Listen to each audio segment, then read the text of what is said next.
Good afternoon, precious people. Here we are together.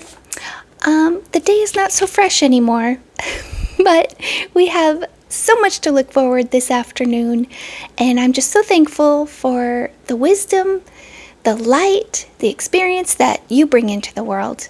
And today is still a gift. It's halfway over, but there's still possibility. So let's just welcome the rest of this day with kindness and curiosity. And remember, we're all still growing and learning. That's what this whole series is about. This whole channel, this whole vibe. let's learn and grow and expand our mind and share things with each other. So, what are you drinking? Let's take a sip together. Let's check in. I'm just drinking my water now. It's afternoon. There's no coffee for me right now. That was this morning. Let's see. Now, just wherever you are, let's take a deep breath and just scan your body, see how you're feeling. You ready? Let's do it together.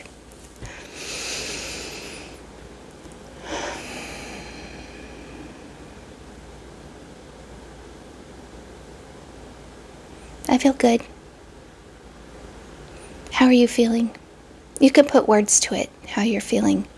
That's how you can help deal with it better if something's going on. You talk about where you're holding your stress, or like, I was upset about this thing, I can feel it in my back, and I'm going to let that go because there's nothing I can do about it.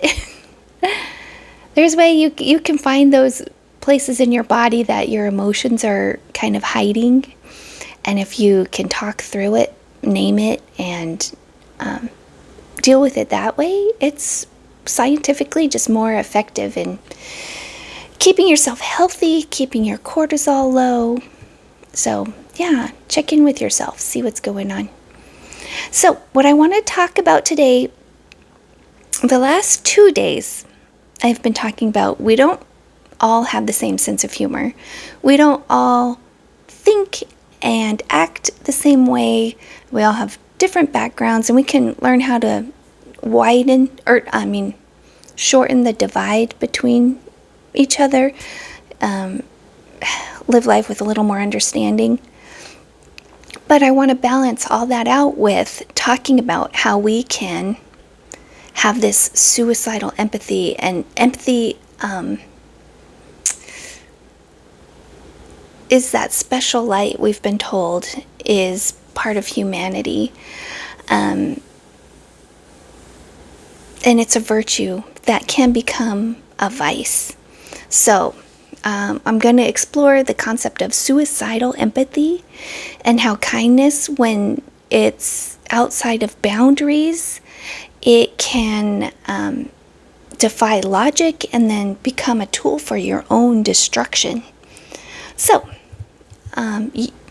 you're polite, agreeable, you're a kind person, but have you ever felt like your kindness was being used as a doorway to someone else's chaos? So I'm thinking of specifically what's happening in Minnesota and the UK, and I want to understand why these communities that are so tolerant and kind eventually lose the power to even protect themselves. So, today's Thursday, and we did talk about the 30% of people who don't get jokes. We've talked about how we project our own goodness onto others, but we hit this like danger zone where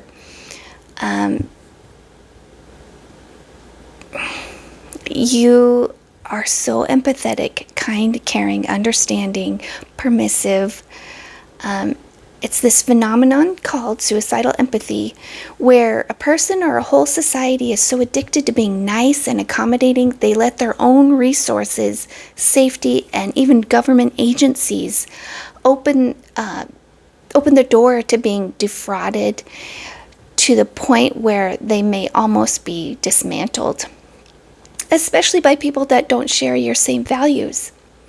If you leave your front door open to be kind to the neighborhood, Don't be surprised when the person who walks through the front door just doesn't want to have tea with you. They want to take your whole house. Right now, my sweet kitty is on the floor in the sun. It's really cute. He's being so darling. I love it. I love kitties lounging in the sun. But I guess I want to be kind. I want to be empathetic. I think we all want the same thing. We don't want people to feel bad or be mistreated. But then I'm seeing these things in the news. I'm seeing these long-term results of where the high-trust cultures meet the low-trust actors. And like Minnesota, it's a place for being known. Like, that's the Midwest. That's Midwesterner nice. That's the most accommodating, kind-hearted people you could imagine. And because they assume everyone operates with the same honesty, they open their arms to communities that in some cases have produced massive fraud rings and taken over local government seats to serve their own interests rather than preserving that kind, trusting atmosphere that Minnesota was known for. Then we see in the UK where politeness, I don't know if you've ever been to London or the UK or watched shows where it's like they are so polite that they won't even correct someone else, because it's seen as being impolite. They were so afraid, especially the authorities in the United Kingdom are so afraid of appearing unkind, intolerant, or racist to people who've come into their country and created these grooming gangs that are, if you don't know what I'm talking about, they are targeting young women, lots of trafficking, abuse, grooming of the UK women. It's disgusting. What's happening is unconscionable, but it's because people have taken such advantage of their kindness, their tolerance, their wanting to be polite and welcoming to people. And that's when empathy is at its most suicidal. It's that sheep inviting a wolf to dinner because they don't want to hurt the wolf's feelings. It's hard to see, it really is. And I think some of us really encounter this on a day-to-day basis. We are, even men, not just women, even men are encountering these situations where you need to be kind of a little rude. You need to stand your ground and not be taken advantage of. So there's a scientific term for what we've all been seeing and experiencing. It's called pathological altruism. It's when your desire to help others actually results in more harm than good to yourself or to your group. And I had a reference to the Big Five personality scale. If this Big Five personality scale, I've taken the test and I'm high on agreeableness. So this is what happens when you are high on agreeableness. Agreeable people hate conflict. They would rather be defrauded than have a difficult conversation.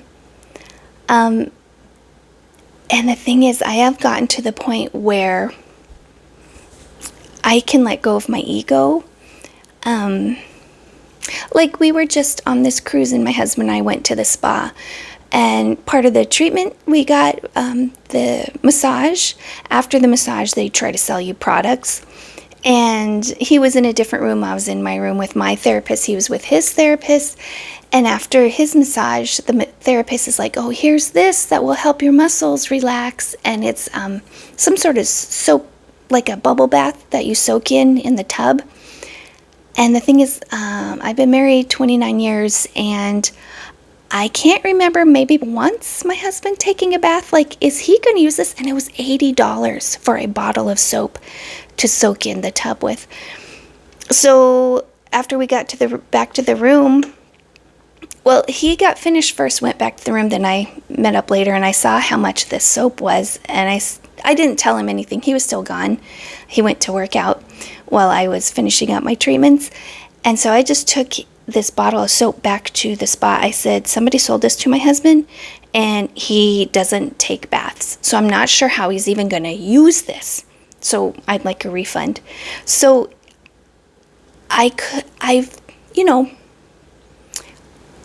not that I'm preventing them from making their sales or whatever. I could think that and feel a little guilty, but I was like, they really took advantage of my husband's kindness. And in fact, they always, when you're in the spa, they add the tip already. And I don't think they told my husband they already added the tip. And so he gave extra, like way more than what he was supposed to. And I didn't ask for the tip back. But I know they took advantage of his kindness and his vulnerability in that situation. You're in this relaxed state. You just had this massage, the treatment. They bring you a water. They're like, hey, you want to buy this? You want to buy this? You want to buy this? And then here's your receipt. And, you just sign it and add a tip. You don't even read it. Like he's in this kind of like a pressure situation. And I am going to bring it up, and I've brought it up before, and they send you a survey after the cruise. I'm like, you just ruined this wonderful experience of getting a massage with this high pressure sales and being presented your bill to sign without telling you they've already added the gratuity, whatever. So I guess I'm getting more comfortable with being like, no, I can be rude. I can be seen as irrational. That's okay with me. If someone sees me as irrational, like a lot of people would die before they would return anything like that. Is I've heard a lot of people like, oh well, I did just spend $20 on it, but that's okay, I don't want to return it, I'd be too embarrassed. And I'm like they're betting on you not taking advantage of your kindness in these situations like that. So very tiny little things I'm learning how to kind of stand up for myself, because I want to avoid all conflict. That's my whole vibe. I don't want to be confrontation at all. But if I just go and be like, hey, you guys, someone sold this to my husband. We don't even have a bathtub. Like, I don't know how he's going to use this thing. He's never taken a bath. This isn't for him, so we'd like our money back. I don't think that's confrontational. That's just me being logical. But some people could see it as confrontational, I guess is what I'm saying. So here's the biological truth. Empathy is a finite resource. If you give it to everybody, including those who want to exploit you, you have none left for your own children, your family, your neighbors, the people who really rely on you. So suicidal empathy is a failure to discern when and who needs your empathy. You could be drained. And, when you're on the airplane, the flight attendant tells you put on your mask first before helping others. You love your child. You love your child more than anything. You put your own mask on first before you put your child's mask on. Because by the time you put their mask on, you could be passed out. Now they're stuck in their seatbelt when the plane does go down and no one's taking them out. It was you who needed to do that. You needed to put your mask on first. So we can be a kind, accommodating, understanding to people, but there has to be a limit. The Bible even says, this ancient wisdom in the Bible warns us in Matthew 10:16, behold, I send you out as sheep in the midst of wolves. So be wise as serpents and innocent as doves. So notice the order of the command in this scripture. You're called to be innocent, but you have to have that wise as a serpent in you. Serpents aren't easily fooled. A serpent knows a threat when it sees it. Then also in Proverbs 25:26, it says, like a muddied spring or a polluted fountain is a righteous man who gives way before the wicked. Letting the wicked people have their way in your life instead of standing up to them. So you can have your reputation for being kind, and then that leads to muddying the spring for everyone else who drinks from it. If that makes any sense. You could read that scripture up, maybe even Google it if that's confusing to you in any way. So here's my takeaway. Self-care and community care require a gate or a boundary of some sort. You can be a hero, but don't be a doormat. If you're too kind to say no to someone who's defrauding you, you're being too cruel to the people who actually deserve your help. Yeah, that's pretty heavy, actually. And that's what's going on with our government social programs, I believe. There's just so much fraud that the real people who need help and who qualify for help are hurting. All the new changes to the Medicaid and Medicare programs tightening their belt because so many people have defrauded them of so much money for so long that now it's really hurting the people who need it. Let's see. There is a couple of resources I wanted to look at, or let you look at in your own free time if you choose to. One's called Against Empathy by Paul Bloom. It's a groundbreaking look by a Yale psychologist on why empathy is a poor moral guide, why rational compassion is a much better framework for building a high-trust society. Actually, let me see. What's it called? Rational compassion. I know the place where I volunteer talks about compassionate care, because we can care for people, we can do handouts, we can give them everything and just honestly be injuring them by enabling their reliance on handouts instead of educating. So the organization I work with educates people. They have classes on parenting, finances, how to get past your past trauma. There's a whole series of school, or classes that they give people. Let's see. It's a book you can buy on Amazon. That's what this is. I thought it would be an idea that I could look up. Pathological Altruism. There's a collection of essays by scientists and scholars exploring how good intentions can lead to disastrous social and biological outcomes. So let's see. Oh, I click on my links that I had put in here, and now they're going to Gemini. What? You guys, what is going on? It's called Research on Pathological Altruism. And then there's something called the Tolerance Paradox. It's a classical philosophical concept that explains why society that is totally tolerant will eventually be destroyed by the intolerant. Wow. It's the essential reading for anyone trying to understand the empathy trap. So it's called Paradox of Tolerance. Actually, I'm going to get off here and look that up, see if I can read about it. So, if anything I said sparked a thought, leave it in the comments below. Give me that thumbs up, like, or subscribe. Every single day is a chance to learn and become more of the wonderful person that you are. The world is better with your light in it. It just is. So keep glowing, keep growing. Thanks for sharing time with me today. I'll be here tomorrow for more conversation and hopefully coffee. But until then, I hope you have a good day, and just remember, you're the Lord's precious ones. Bye!